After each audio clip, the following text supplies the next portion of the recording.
کوا واحد پرندہ ہے جو عقاب کو تنگ کر سکتا ہے۔ یہ پرندوں کے بادشاہ عقاب کی پشت پر بیٹھ جاتا ہے اور اپنی چونچ سے اس کی گردن پر کاٹتا ہے، جبکہ کوے سے زیادہ طاقتور عقاب کوے کا مقابلہ کرنے میں اپنی طاقت اور وقت صرف اور خرچ نہیں کرتا،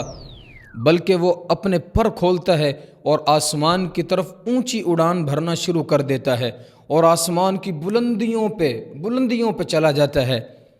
بلندیوں پر پہنچ جاتا ہے۔ عقاب کی پرواز جتنی بلند ہوتی جاتی ہے، کوے کی اڑان اتنی ہی مشکل ہو جاتی ہے،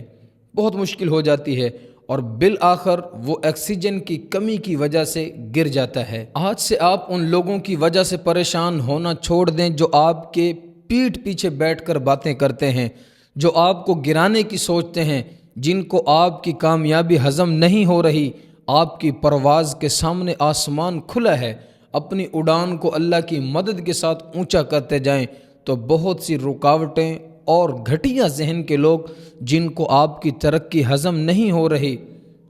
جن کو آپ کی کامیابی ہضم نہیں ہو رہی تھی، خود ہی دور ہوتے جائیں گے۔ اپنی طاقت عقاب کی مانند مثبت کاموں میں صرف کریں، مثبت کاموں میں خرچ کریں، اپنی پرواز کی قوت کو جان لیجئے، یہی کامیابی کا راز ہے۔